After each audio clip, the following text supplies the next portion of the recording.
ఒక్కసారి మన అడ్వకేట్ రజనీ గారు, హైకోర్టు అడ్వకేట్ రజనీ గారు మనకి జూమ్ కాల్లో అందుబాటులో ఉన్నారు. మేడం, ఇప్పుడు కొన్ని వాస్తవాలు మనకి సౌజన్య గారు చెప్పారు. అప్పట్లో జరిగేటటువంటి అరాచక పరిస్థితులు ఏవైతే ఉన్నాయో ఇప్పటికీ అవే కొనసాగుతూ ఉన్నాయి. అంటే 1995 నుంచి ఇప్పటి వరకు అదే పరిస్థితుల్లో ఉంది అని అంటే న్యాయ వ్యవస్థలో ఎటువంటి మార్పులను తీసుకుని వస్తే గనక దీని యొక్క సంఖ్యను మనం తగ్గించగలుగుతామని చెప్తున్నారు. ఎందుకంటే ఒక డాక్టర్ ప్రాణాలు పోసే డాక్టర్లకే రక్షణ లేనటువంటి ఈ దేశంలో ఇంకా ఒక సామాన్యులకి ఎటువంటి మానరక్షణ ప్రాణరక్షణ అనేటువంటి ఉంటుందంటారు. అంటే న్యాయ వ్యవస్థలో ఎటువంటి మార్పులు వస్తే బాగుంటుంది. ఇప్పుడు ఉన్నటువంటి న్యాయ వ్యవస్థ ఎంతవరకు వీటిని కంట్రోల్ చేయడానికి ఉపయోగపడుతుంది, లేదు అంటే కనుక ఎటువంటి న్యాయ వ్యవస్థలోకి వచ్చేటటువంటి కొత్త మార్పులను కనుక తీసుకురావాలి, ఇటువంటి మార్పులను తీసుకొస్తే గనక ఈ యొక్క పరిష్కారం అనేటువంటి జరుగుద్దని అని చెప్పగలుగుతారు. సార్, ముఖ్యంగా ఇక్కడ ఏదైతే తల్లిదండ్రుల పెంపక విధానం, పెంచే తీరు, మగవాళ్ళకి ఆడపిల్లలకి ఇచ్చే ఈక్వల్ రైట్స్ మీద ఆధారపడి ఉంటుంది సార్. మేము చదువుకునేటప్పుడు నాది 2005లో డిగ్రీ అయిపోయింది సార్. మా నాన్నగారు మా తమ్ముడిని ప్రైవేట్ కాలేజీలో వేశారు, నన్ను గవర్నమెంట్ కాలేజీలో వేశారు. నన్ను లేడీస్ బస్సులో కాలేజీకి పంపించారు. లేడీస్ బస్సు రాకపోతే కాలేజీకి అక్కర్లేదులేమ్మా, ఊరుకాని ఊరు విజయవాడలో ఉన్నావు, ఇక్కడ రక్షణ ఉండదు, ఏదైనా జరిగితే ఇబ్బంది పడతామంటూ మానిపించేసేవారు. 2005లో నా డిగ్రీ కంప్లీట్ అయింది. రిజల్ట్స్ కూడా రాకుండా ఉండే టైంలో అప్పటికప్పుడు ఒక గవర్నమెంట్ ఎంప్లాయీకి ఇచ్చి పెళ్లి చేస్తూ ఆయన నాకు చెప్పిన ఒకే ఒక్క మాట, ఎక్కువ కాలం ఆడపిల్లల్ని రక్షించలేమమ్మా, ఏదన్నా జరిగితే మేమేదైనా చేసుకోవాల్సి వచ్చింది అనే మాట చెప్పి ఆ పెళ్లి చేశారు సార్. ఏమాత్రం మారు మాట్లాడకుండా నేను నా చదువు, నా పర్సంటేజ్, నా కెరియర్ అంతా పక్కన పెట్టి ఆయన చెప్పినట్టు ఎవరిని చూపిస్తే వారితో తాళి కట్టించుకొని ఉన్న పరిస్థితి సార్. తర్వాత నాతో పాటు చదువుకున్న వాళ్ళ తల్లిదండ్రులు మాత్రం వాళ్ళ పిల్లల్ని ఎంబీఏ చేయించారు, తర్వాత ఎంఎస్సీ చేయించారు. ఆ జరుగుతున్న మూమెంట్ లో ఆయిషా మీరా హత్య కేసు జరిగింది సార్. సార్కి జేడి లక్ష్మీనారాయణ గారికి కూడా బాగా తెలిసిన కేసు అది. ఆయిషా మీరా హత్య కేసు మా విజయవాడలోనే, మా హాస్టల్స్ పరిధిలోనే జరిగిన ఘటన. జరగదని నేను చెప్పను సార్, అన్ని చోట్ల జరుగుతాయి. కానీ సరైన నేరగాడిని పట్టుకోకుండా నేరగాళ్లు ఎమ్మెల్యే కొడుకులు, సీఎం తొత్తులైతే కాచి కాపాడే ప్రభుత్వాల మూమెంట్లు సార్.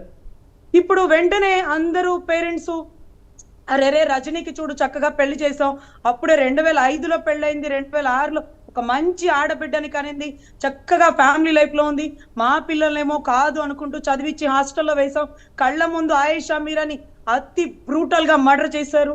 మరి ఇక మనం చేసేది తప్పు. రజనీ గారు వాళ్ళ అమ్మా నాన్నగారు చేసిందే కరెక్ట్.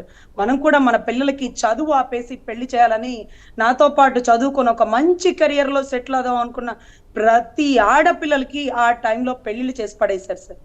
ఆ రోజు మా కుటుంబంలో తల్లిదండ్రులకు పెద్ద రోల్ మోడల్ అనిపించారు. పెందలాడే బాధ్యతలు దించుకున్నాం. ఎందుకంటే బిడ్డకి ఆ అన్యాయం జరిగితే కొంతమంది రోడ్డు మీదకి వచ్చి అడగగలుగుతున్నారు, కానీ కొంతమంది తల్లిదండ్రులు సూసైడ్ చేసేసుకుంటారు సార్.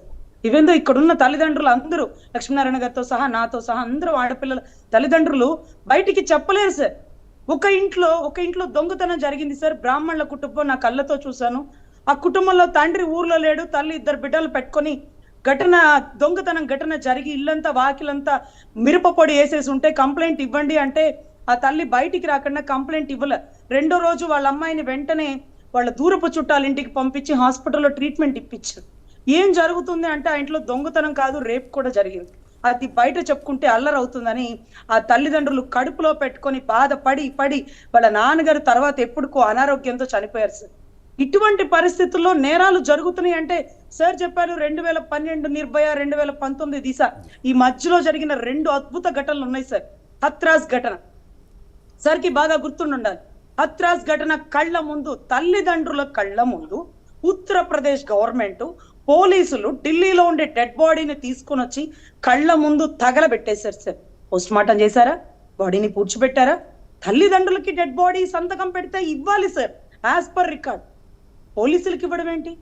ఆ బిడ్డల్ని ఆఖరి చూపులు చూసుకొని, కన్ని పిల్ల చనిపోతే మంచి చెడు చాలా ఉంటుంది సార్, ఎవరి కులాచారం ప్రకారం వాళ్ళు అలా కూడా చేయనివ్వలేదు సార్. కళ్ళ ముందు తగలపెట్టేశారు సార్. దానికి ఆ తండ్రి వాళ్ళందరూ ఘటన అడిగారు. తర్వాత ఉన్నావ ఘటన సార్, మీరందరూ తెలుసుకోవాల్సింది ఉన్నావ ఘటన. తప్పు జరిగితే ప్రశ్నించరేంటి అన్న మాలాంటి వాళ్ళకి ప్రశ్నించిన అమ్మాయి ప్రశ్నిస్తే ఏం జరిగిందో తెలుసా సార్? ఆ తండ్రి క్వశ్చన్ చేయడం నేను ఇందాక చెప్పాను కదా, ఆ తండ్రి క్వశ్చన్ చేశాడు సార్. క్వశ్చన్ చేసిన తండ్రిని custodial death custodial guide lines ప్రకారం జైల్లో అతి కిరాతకంగా కులదీప్ సింగ్ సంబంధించిన తమ్ముడు కొట్టి కొట్టి కొట్టి చంపేస్తే పోస్ట్ మార్టంలో వచ్చిన గాయాలు ఉన్నావా ఘటన సార్. మరి నిలదీరేంటి తల్లిదండ్రులు, కేసులు పెట్టరేంటంటే పెట్టారమ్మా, చూసారు ఏమైందో. ఉన్నావా ఘటనలో కళ్ళ ముందు తండ్రిని కస్టోడియల్ డెత్ కి గురైంది. అయినా సరే ఆ ఉన్నావా ఘటనలో ఆడబిడ్డ ఆగలేదు సార్. నన్ను రేప్ చేసింది కులదీప్, నేను 17 సంవత్సరాల మైనర్ గర్ల్ ని ఇంత కిరాతకంగా ఉద్యోగం కోసం వెళ్తే రేప్ చేస్తారా అంటూ మళ్ళీ లాయర్ని పెట్టుకొని పోరాడింది సార్. కానీ లాయర్ తో సహా యాక్సిడెంట్ అయిపోయింది. ఒక ట్రక్ లారీ కుద్ది పడేసింది. వెహికల్ నెంబర్ తెలియాలా, వెహికల్ నెంబర్ కూడా తెలియకుండా గ్రీస్ పూసారు సార్. కోర్టుకు వచ్చి సాక్ష్యం చెప్పబోయే వాళ్ళకి జరిగిన ఘటన. అంటే ఫైట్ చేద్దామా, ఫైట్ చేస్తే లాయర్ తో సహా చంపేస్తారా, ఓకే ఓకే మీరు కేసులు తీసుకోమాకండి, తీసుకుంటే నిన్ను కూడా చంపేస్తారు అనే పరిస్థితి నెలకొంది సార్. సొసైటీ ఎటు వెళ్ళిపోతుంది అంటే ఇమ్మీడియట్ ట్రయల్ అంటారు మీరు. ఇమ్మీడియట్ ట్రయల్ అయితే ఆయిషా మీరా హత్య కేసులో సత్యం బాబు నిర్దోషని ఎలా బయటకు వచ్చి ఉండేవాడు? ఇమ్మీడియట్ గా సత్యం బాబుని డెత్ చేసేసి ఉంటే అతను నిర్దోషిగా బయటకు వచ్చేవాడా? పోనీ మనందరికీ తెలుసు ఆయిషా మీరా కేసులో ఎవరున్నారని. సరే, ఒక ముస్లిం ధర్మంలో ఒక డెడ్ బాడీని పూడ్చిపెట్టాక మొన్నీ మధ్య కూడా ఆ తల్లి తిరగదోడి సిబిఐకి పెట్టిందంటే తల్లిదండ్రులు ఆఖరి వరకు బిడ్డలకి జరిగిన అన్యాయాన్ని ఆడపిల్ల తల్లిదండ్రులు ప్రశ్నించే విధానం చూసారా సార్? న్యాయం జరిగిందా సార్? ఎవరికి తెలియదా సార్? ఆయిషా మీరా హత్య కేసులో ఎవరున్నారు సార్? వస్తాయి సార్, పోతాయి సార్ ప్రభుత్వాలు. ఆడపిల్లలకి రక్షణ కల్పించలేనప్పుడు ఎందుకు సార్ ఈ చట్టాలు? పక్కన పెట్టేయండి, రాజ్యాంగాన్ని తగలబెట్టేయండి అనిపిస్తుంది సార్. పిల్లల్ని కనాలో వద్దు అనిపిస్తుంది సార్ ఆడపిల్లల్ని. అదే రజనీ గారు, ఇప్పుడు యాక్చువల్లీ యాజ్ ఏ అడ్వకేట్ మీరు మమ్మల్ని అందరినీ ఎమోషనల్కి అయిపోయాము. డాక్టర్ మన జేడి లక్ష్మీనారాయణ గారు కూడా కళ్ళు చెవిర్చినట్టు అనిపించింది నాకు. మీరు ఇచ్చేటటువంటి ఈ యొక్క హృదయాన్ని కలిచివేసేటట్టుగా మీరు మాటలు అవి. కాకపోతే నేను ఇక్కడ ఈ సందర్భంలో అడగాలనుకున్నది ఏంటంటే, ఇప్పుడు ఏదైనా సరే ఒక ఇన్సిడెంట్ జరిగింది అని అనుకున్నప్పుడు ఫస్ట్ అంటే డాక్టర్ల దగ్గర లాయర్ల దగ్గర అబద్ధాలు చెప్పకూడదు అంటారు. ఒక అతను ఒక అత్యాచారానికి పాల్పడిన వ్యక్తికి కూడా మీరు ఆ యొక్క డిఫెన్స్ లాయర్ ఉంటారు. సో ఆ డిఫెన్స్ లాయర్కి ఫస్ట్ అతనికి తెలిసిపోతుంది ఏమని, ఎస్ నేను చేశానా చేయలేదా అన్న విషయాన్ని లాయర్ దగ్గర ఒప్పుకోవాల్సిందేవాడు. మరి అలాంటప్పుడు మీ అడ్వకేట్స్ అట్లాంటి యూజ్లెస్ ఫెలోస్కి మీరు ఎందుకు సపోర్ట్గా ఉంటున్నారు? వాళ్ళ కేసులు ఎందుకు టేకప్ చేస్తున్నారు? టేకప్ చేయకుండా ఉండాలి కదా. అప్పుడు ఏమవుతుందంటే ఆడు నేరం చేయడానికి భయపడతాడు. ఎందుకనంటే నా వెనకాల ఇప్పుడు అడ్వకేట్లు లేరు. ఎవరికైనా సరే తప్పు చేస్తే వాడికి ధైర్యం ఏంటనుకుంటున్నారు? న్యాయ వ్యవస్థ మా వెనకాల ఉంది అని అంటారు. న్యాయ వ్యవస్థకి ఒక సామాజిక మన దీనికి మధ్యలో ఉన్నటువంటి వాళ్ళే పోలీస్ వ్యవస్థ. పోలీస్ వ్యవస్థలు ఏం చేస్తారు? మీరు చెప్పిన దాని ప్రకారం, వాళ్ళు చెప్పిన దాని ప్రకారం మీకు అప్పచెప్పాలా, కోర్టుకు అప్పచెప్పాలా, లేదా వాళ్ళు తీసుకెళ్ళి మీరు ఇచ్చిన న్యాయ వ్యవస్థ విధించినటువంటి శిక్షలను అమలు చేయాలా అన్నంతవరకు మాత్రమే ఉంటారు. బట్ ఈ యొక్క 33 అత్యాచారాలు గంటకు జరుగుతున్న పరిణామంలో మీ లాయర్లందరూ ఏకమయ్యి మాకు నిజం తెలిసింది, నేను మీ కేసు వాదించను అని చెప్పాలి కదా. అటువంటి పరిణామాలు ఎందుకు జరగట్లేదు? మీరు చెప్తున్నారు ఇటువంటి పరిస్థితులు ఇంకా ఆగట్లేదు. రాజకీయ నాయకులు ఉండొచ్చు, లేదా దాని వెనకాల పెద్ద పెద్ద అధికారులు ఉండొచ్చు, పోలీసు అధికారులు ఉండొచ్చు, ఎవరైనా ఉండొచ్చు. కాకపోతే వాళ్ళందరి ధైర్యం అడ్వకేట్లని నేను అనుకుంటున్నాను. If I'm wrong sorry. So అడ్వకేట్లు ఒప్పుకోకండి, కేసులను ఒప్పుకోకండి. రాజకీయ నాయకులకు బలం ఎవరు? మీరే, అడ్వకేట్సే. అటువంటిప్పుడు ఎందుకు ఒప్పుకుంటున్నారు వాళ్ళు కేసులను ఒప్పుకుని చివరికి శిక్ష పడుతుంది. బట్ శిక్ష పడేంత వరకు ఒక లాయర్ సపోర్ట్ చేస్తున్నాడు కదా. సార్ చెప్పారు 8 సంవత్సరాలు కంటిన్యూస్గా కేసు వాదిస్తున్నారని. కేసు వాదించి మన దాని యొక్క అంతసేపు ప్రొలాంగ్ చేయడానికి కారణం ఎవరు? డిఫెన్స్ లాయరే. ఆ లాయర్ని వద్దని చెప్పండి. ఇప్పుడు ఈ అరాచకాలు ఆగాలంటే మీరు వాళ్ళకి న్యాయ వ్యవస్థ తప్పు చేసిన వాడికి ధైర్యంగా ఉండకూడదు. సార్ జేడి లక్ష్మణ్ గారు, నేను మాట్లాడేది తప్పంటారా? ఎగ్జాక్ట్లీ. రెండు వైపులా పదునైన ఆయుధం, కత్తి లాంటి ఆయుధం న్యాయశాస్త్రం సార్. ఈరోజు మంచి వ్యక్తికి ఉపయోగపడుతుందా, చెడు వ్యక్తికి ఉపయోగపడుతుందా అంటే మా ధర్మంలో చెప్తారు సార్, 100 నేరస్తులైనా తప్పించుకొని ఒక్క నిర్దోషికి శిక్ష పడకూడదు అంటాను సార్. నేనేమంటానంటే ఒక్క నేరస్తుడు కూడా వదలకూడదు అని నేను అంటాను సార్. 100 మంది నేరగాడు తప్పించుకొని అంటారేంటి? ఒక్క నేరగాడు కూడా వదలకూడదు అంటాం. ఈ రోజు మీరు చెప్తున్న ప్రకారం ఒక్క నిమిషం ఒక్క నేరగాడంటే దిశ కేసు మీ అందరికి తెలుసు సార్, లక్ష్మణ్ గారికి తెలుసు, ప్యానల్లో వాళ్ళకి తెలుసు. ఇక్కడ 4 రేప్ చేశారని మీ అందరూ తప్పట్లు కొట్టి వాళ్ళని ఉరి తీయాలని గతంలో చెప్తే 4 చేశారా చేయలేదా? వారే చేశారా? వారు చేశారన్నట్టు ఆవిడ చెప్పిందా? ఒక డెడ్ బాడీని కాల్చాక అది రేపు గురైందా, గురవకుండానే చనిపోయిందా, కాలిన డెడ్ బాడీని ఎలా చెప్పారు అంటూ ఆ కేసు నేను వాదించినప్పుడు అదే తెలంగాణ రాష్ట్ర ప్రజలు రాళ్లేసి కొట్టారు సార్. కానీ ఆ కేసు నేను తీసుకొని ఢిల్లీ దాకా తీసుకొని మా సీనియర్ లాయర్ చెప్పినట్టు ఆ ఊరికి 110 సార్లు వెళ్ళి సంతకాలు పెట్టించుకొని ప్రాణాలకు తైడికి పోరాడితే ఈ రోజు ఒక టాప్ మోస్ట్ హీరో సజ్జనార్ లాంటి వ్యక్తి రివాల్వర్ గతంలో వాడారు, ఆ టైంలో 9 మందితో వాడిచ్చారు. ఈ రోజు కూడా ఒక్క ఎన్కౌంటర్ గురి కాలేదు సార్. ఈ రోజు నేరం చేశాడా చేయలేదు ఇప్పుడు మీరు చెప్తున్నారు అక్కడ ఎవరో అతను రేప్ చేశాడని. 150 ml సంబంధించిన స్పాన్ ఉంది, 15 ml ఒక మనిషి కెపాసిటీ.